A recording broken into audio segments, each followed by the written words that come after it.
Welcome back to WION World is One. Thank you so much for staying with us. Lots lined up for you on Speed News today. Let's get started.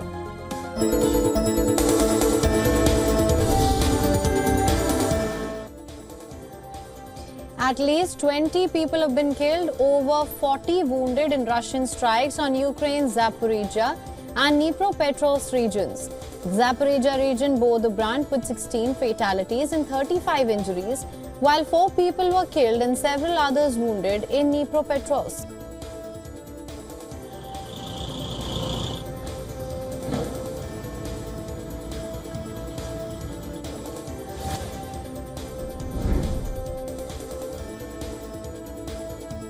Hours after Thailand and Cambodia agreed to an immediate and unconditional ceasefire, the Thai army has accused Cambodia of violating the truce deal.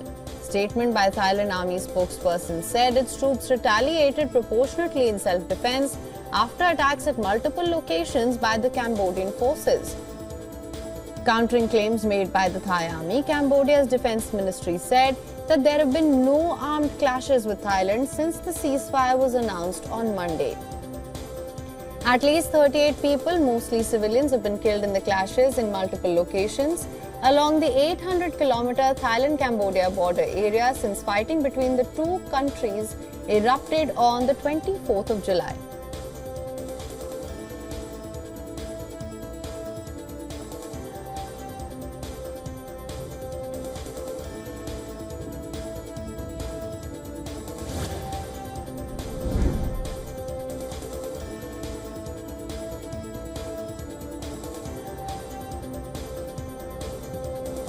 Violence marred Peru's Independence Day celebrations in Lima as anti-government protesters clashed with police near the Congress building, where President Dina Boluarte was delivering a speech. Protesters included university students, relatives of those killed at the beginning of Boluarte's term in December 2022. The clashes resulted in many injuries, according to Peruvian media. Boluarte's approval rating remains at a historic low of 2 to 4%.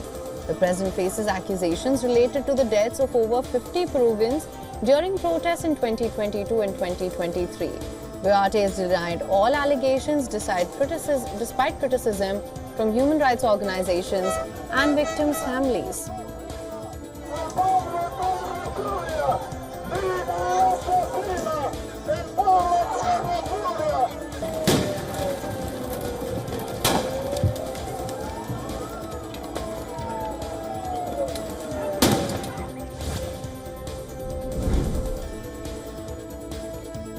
French authorities have opened an investigation after a lawyer for Israeli Prime Minister Benjamin Netanyahu said that there was a murder contract on his head for defending the premier.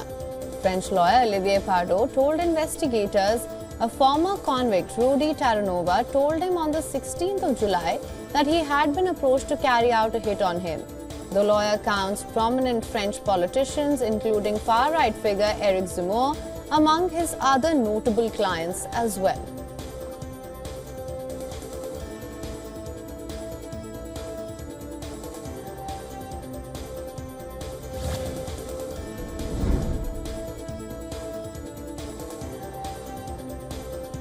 President Donald Trump asked a U.S. court to order a swift deposition of Rupert Murdoch in his lawsuit against the Wall Street Journal for its story reporting on the Republican president's ties to convicted sex offender Jeffrey Epstein, who died in a New York jail in 2019 before trial.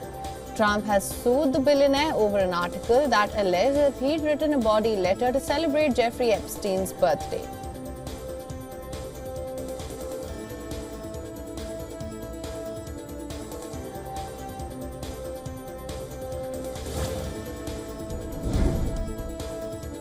A U.S. judge has ordered the Trump administration to continue reimbursing Planned Parenthood clinics nationwide for Medicaid-funded services. The ruling comes after the administration attempted to defund the organization as part of President Trump's signature tax legislation. The tax bill included a provision to end Medicaid payments to abortion providers receiving over $800,000 in Medicaid funds in 2023. The new order replaces a previous verdict handed down by U.S. District Judge Indra Talwani in Boston last week. Although Planned Parenthood is not specifically named in the statute, which went into effect on the 4th of July, the organization's leaders say that it was meant to affect their nearly 600 centers in 48 of the states.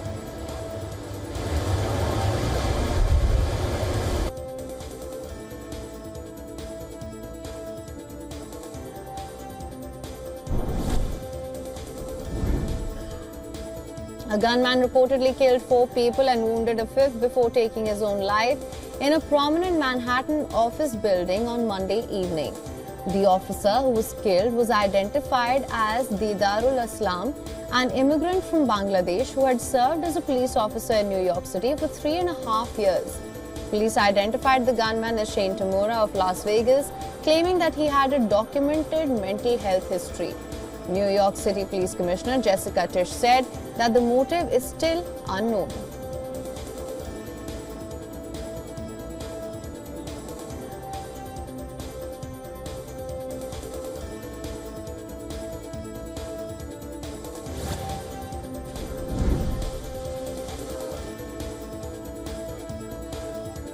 North Korea has rejected any possibility of denuclearization, with leader Kim Jong-un emphasizing the importance of the country's nuclear capability to safeguard its security rights.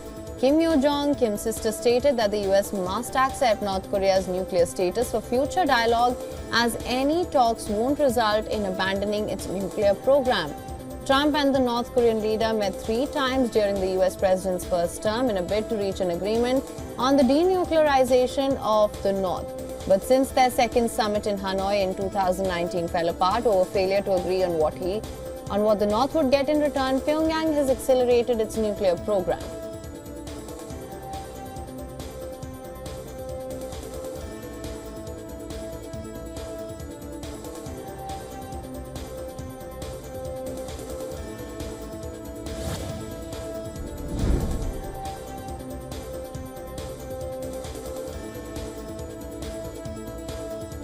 Sri Lankan investigators arrested a former Navy chief over the abduction and disappearance of a 48-year-old suspect 15 years ago.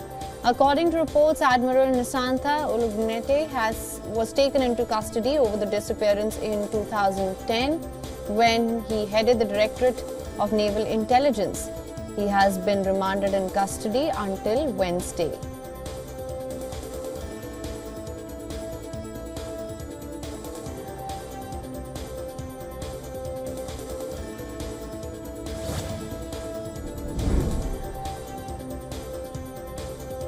Colombia's former president Alvaro Uribe has been found guilty of witness tampering and bribery charges in a historic trial that has threatened to tarnish the conservative strongman's legacy. The conviction stems from allegations that Uribe tried to influence witnesses who linked him to a paramilitary group founded by ranchers in the 1990s. The ruling was announced by a judge in Bogota following a nearly 6-month trial. Uribe faces up to 12 years in prison, with sentencing set for a later date. He is expected to appeal the ruling as well.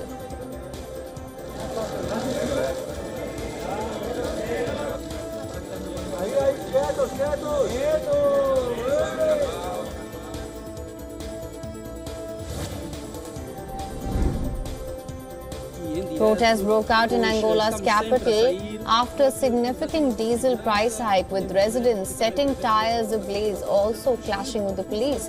The government increased diesel prices by 1/3 earlier this month as part of efforts to reduce costly subsidies and stabilize public finances. Local media reported that protests turned violent, with several killed and many arrested following looting incidents and clashes with the police. Local authorities confirmed the arrest but have not disclosed the number. This is not the first time fuel price hikes have sparked unrest in Angola. A petrol price hike in 2023 had also triggered deadly protests. A endireitar aqui a via, praticamente a tentar tirar ou remover esse fogo.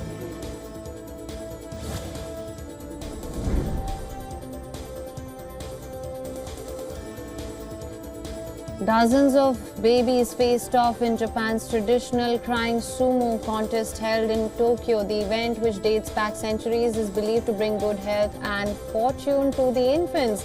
Sumo wrestlers and referees wearing masks attempt to make the babies cry, with the first to wail declared the winner. The festival is a unique celebration of childhood, with parents participating to wish for their child's health and growth as well as well-being.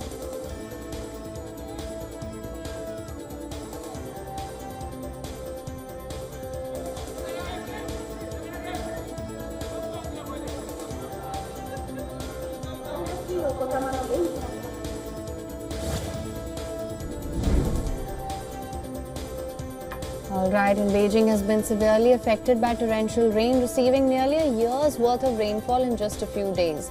As of Tuesday, the heavy rain has resulted in 30 deaths, with authorities relocating over 80,000 residents to ensure safety. The city recorded up to 543.4 millimeters of rainfall in some areas, with the average annual rainfall being around 600 millimeters. President Xi Jinping has ordered all-out search and rescue efforts as the affected regions face significant casualties and property losses.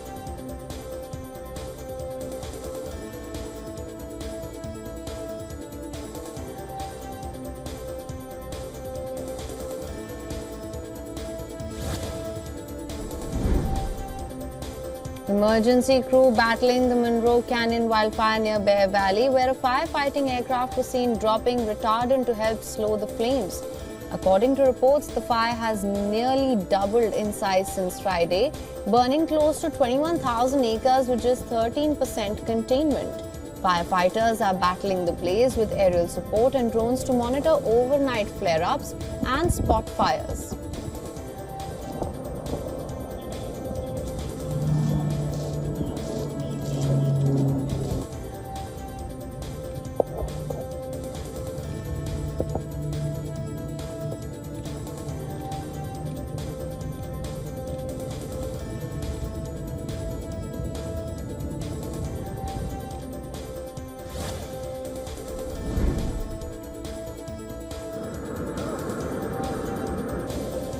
Torrential rain triggered deadly flash floods in northeastern Romania, killing at least 3 people and forcing hundreds to flee.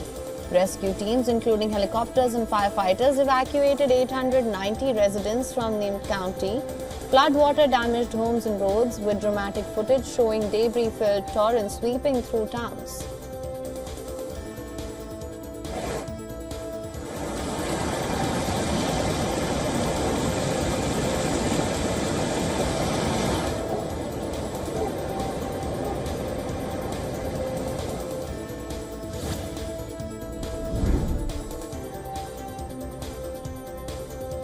In a week jam-packed with economic data and business earnings, investors remain cautious on Tuesday. The momentum from recent trade negotiations lost steam, causing Asian equities to fall for a third consecutive day. Hong Kong stocks are the biggest drag on MSCI Asia Pacific Index, following its highest gain since May. The dollar leveled down. The S&P 500 index finished at a new high on Monday, with futures for the index pointing to a small gain at the open. European stock contracts showed a slightly green open. The previous session saw the euro fall to the most in over 2 months.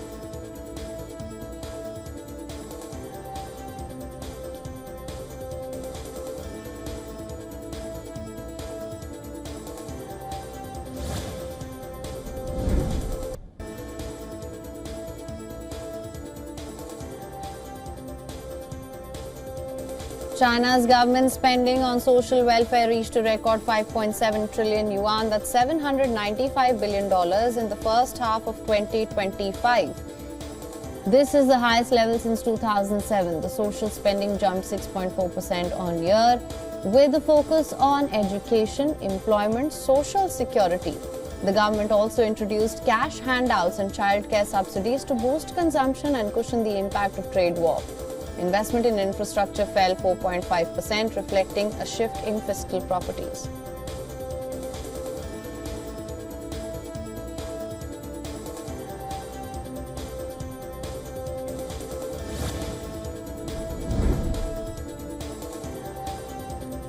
Oil prices fell slightly on Tuesday, with Brent crude at $69.27 and US crude index at $66.63. Prices had risen over 2% on Monday following a US-EU trade agreement that aimed to avoid a full-blown trade war.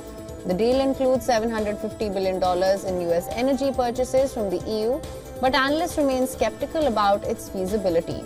Investors await the US Federal Reserve's interest rate decision this week, which could further impact the demand of oil.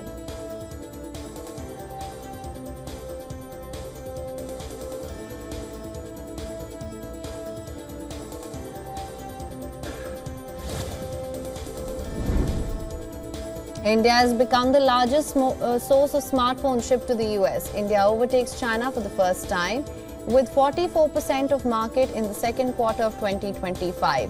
Apple's increased production in India contributed to this shift as the company looks to offset tariff pressures. China's share fell to 25% from 60% a year ago. Apple also announced the closure of its Parkland Mall store in China, marking a retreat from the region where it is struggling to regain sales.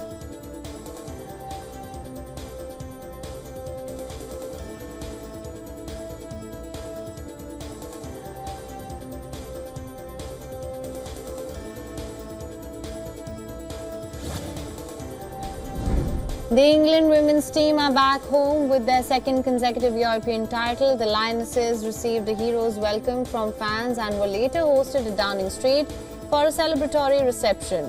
The plane transporting the England women's squad back from Switzerland was branded with a single word, home. It touched down at Southend Airport in Essex. Crowds lined up at the airport to welcome the champions home. The Lionesses then travelled to Downing Street for an official reception. They were felicitated by Deputy Prime Minister Angela Rayner and Sports Minister Stephanie Peacock.